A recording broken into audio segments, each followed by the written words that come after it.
Welcome to Thriving with Nature, a podcast that gives you the tools you need to live a modern lifestyle that helps regenerate our planet. And now your host, Hayley Weatherburn. Episode 45, How My Life Has Changed Up Here in the Jungle. Well, hello there, Thrivers. How are you this morning, this evening, tonight, depending on what time you're listening to this? It's early morning for me here in the cabin in the jungles of Bali.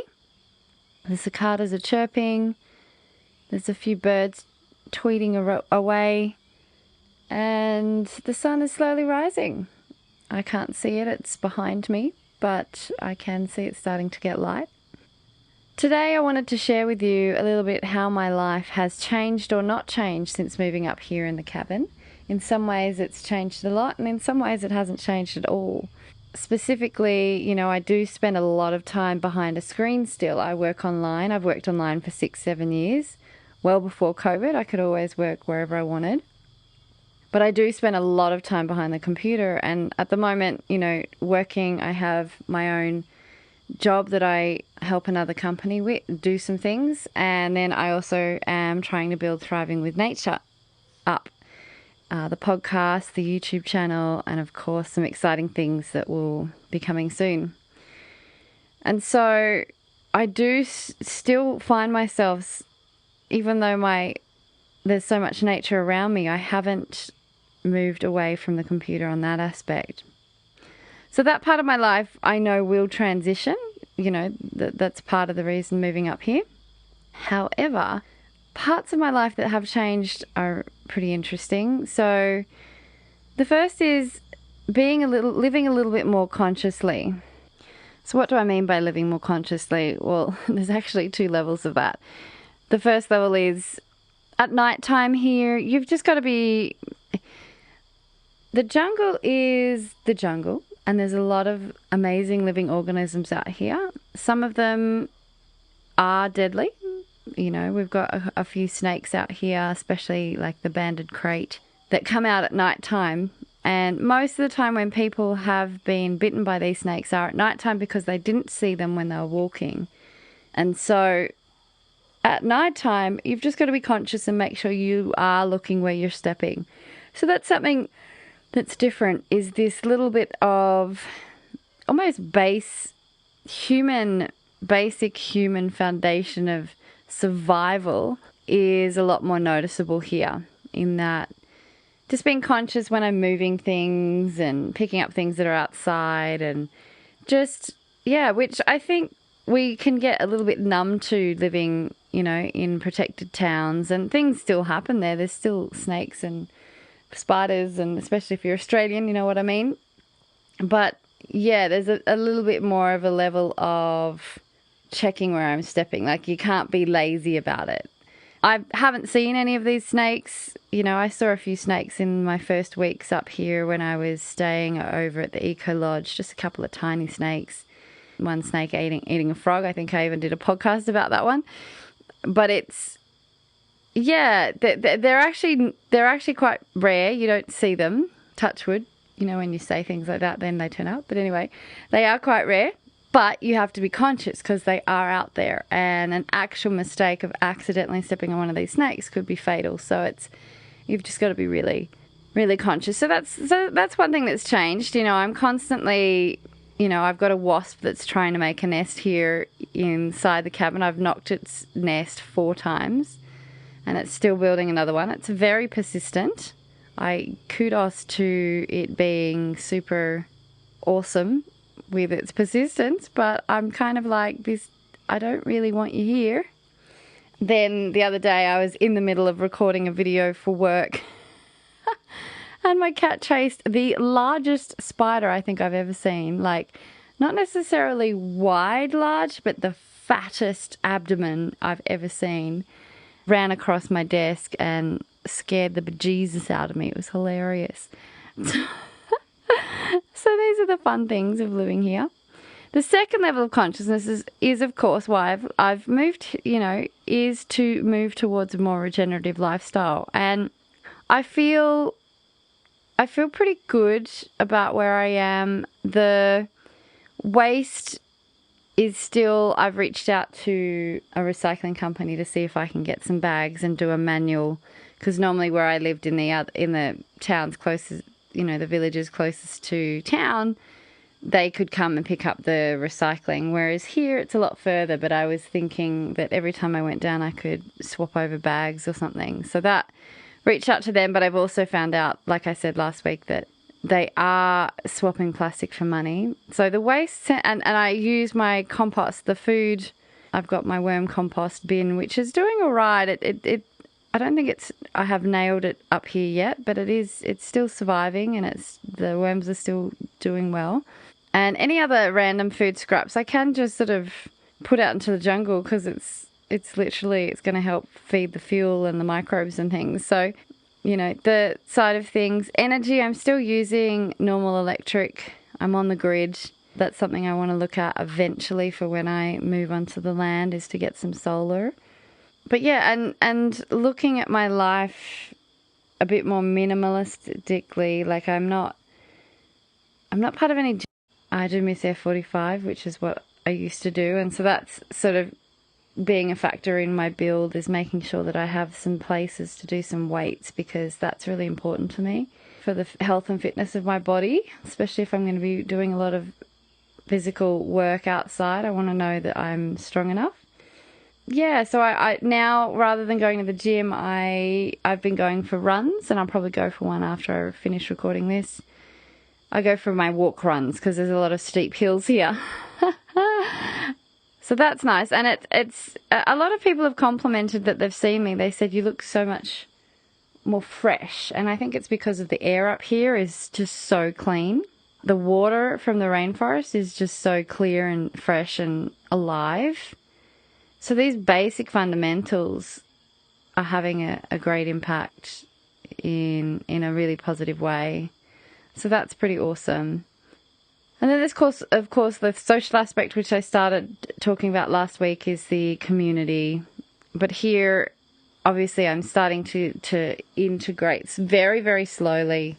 I'm still learning the language, I'm practicing, and I'm hoping to, COVID hasn't helped that situation, because social interaction's sort of not as easy these days without, you've got your masks, and it's hard to understand the language with your mask on.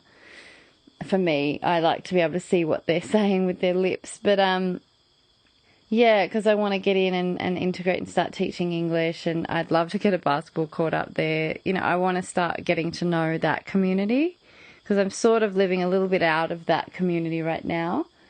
And the community I'm living in obviously is the one I'm sort of connecting with at the moment, which is great because it's good to get to know the people around here. But I would like to really get to know the people of my community that I will be living in.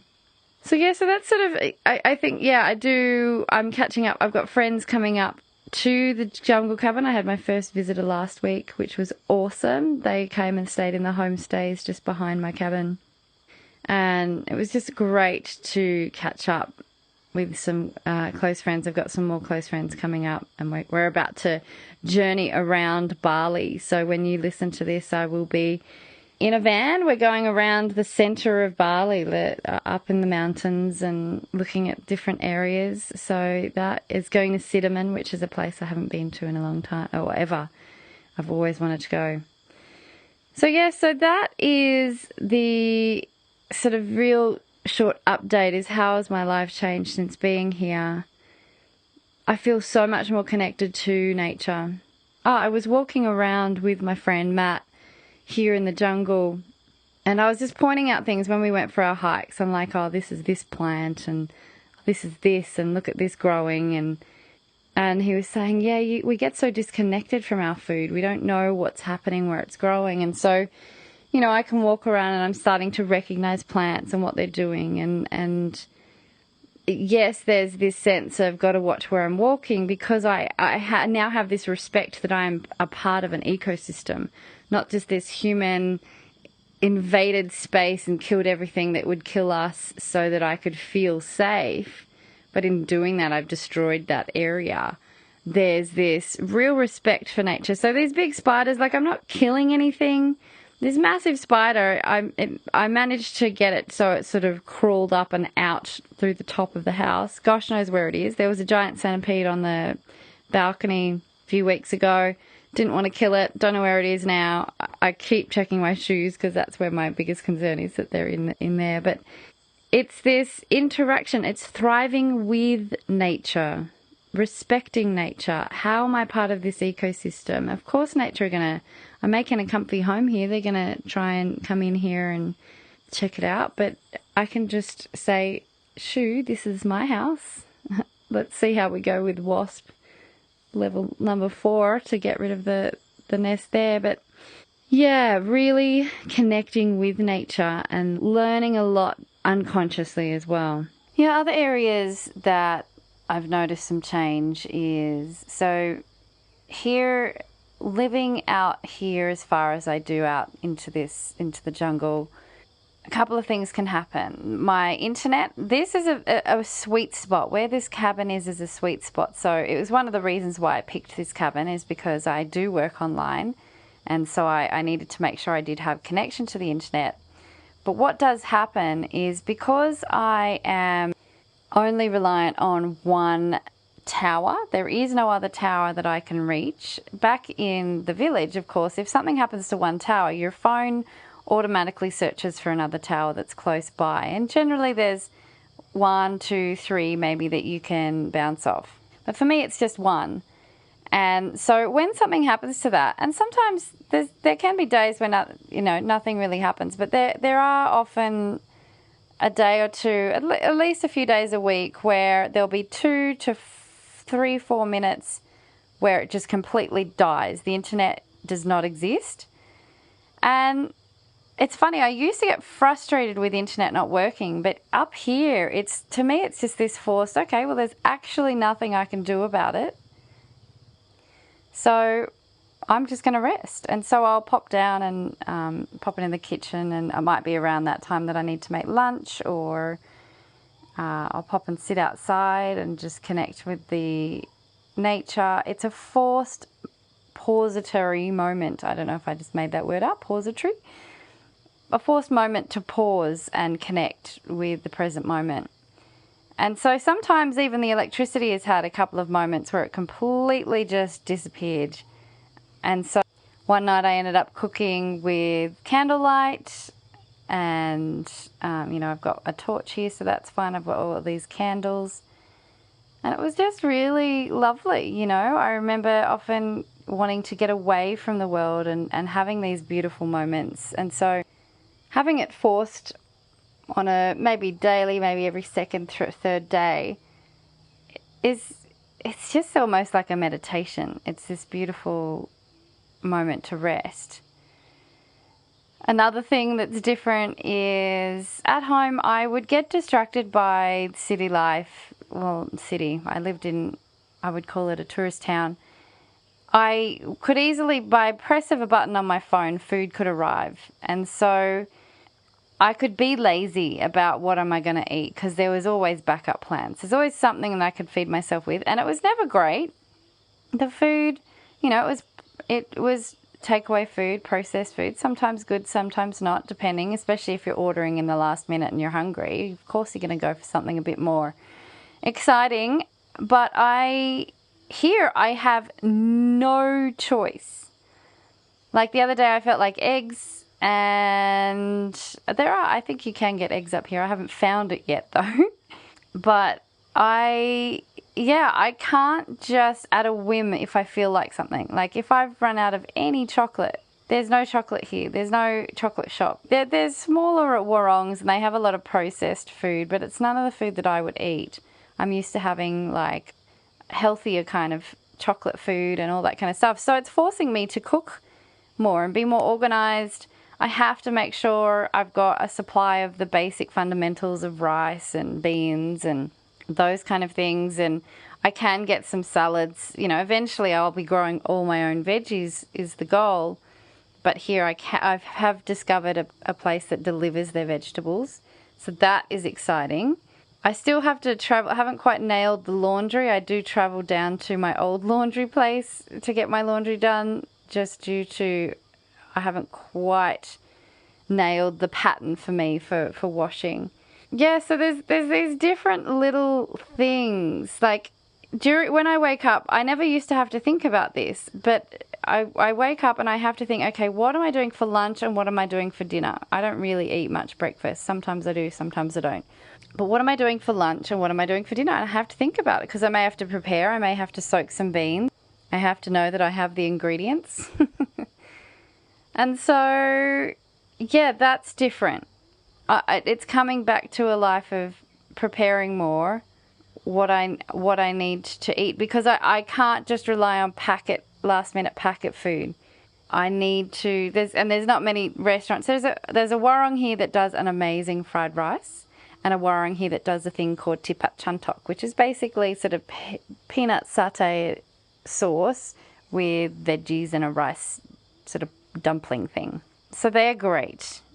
But ultimately, it's back to some fundamentals of like preparing food and getting it ready. And I was really surprised yesterday. I had 10-minute break before another meeting, and I ran downstairs, chopped veggies, threw it all in a pot, add some curry powders and flavors, went up, had my meeting, and by the end of the meeting, my lunch was ready. And I actually had it for lunch and dinner. It was amazing. So it's really, I'm feeling a lot more connected. And because the kitchen's downstairs, I'm not distracted by watching TV or looking at a computer or whatever. When I'm in the kitchen, I'm in the kitchen. I'm being present with that. So yeah, I definitely feel a lot more present up here. I feel a lot more connected to nature. My life is starting to shift to be more in the physical because of these present moments, because of this forced having to be conscious and survive in a certain way. So I'm loving it. I'm loving the different way. I'm sure my primal brain, the brain's that's like, but living back there is comfortable. You've got food at the tap. You can eat whatever you want, whatever. It's comfortable. You don't have to think about where you're walking at night. You know, there's a lot of that primal brain of survival, of wanting comfort, to avoid pain, seek pleasure, and do what's the easiest. That's what our primal brain wants. And so you can see how cities and things have been developed, because it does. It nurtures that survival need. But I feel like we've become lazy. That's why processed food happens. So there's this awakening that's happening for me now, moving out here and being more present in nature, which is where we're originally from.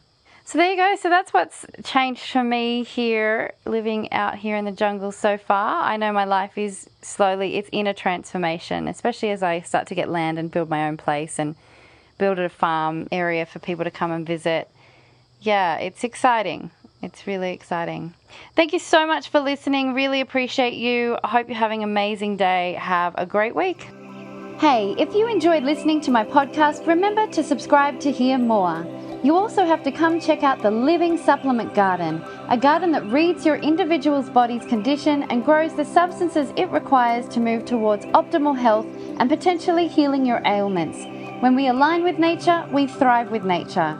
I'd love to have you join myself and others as we discover the magic of nature together and strive to heal both ourselves and our planet. Go to thrivingwithnature.com.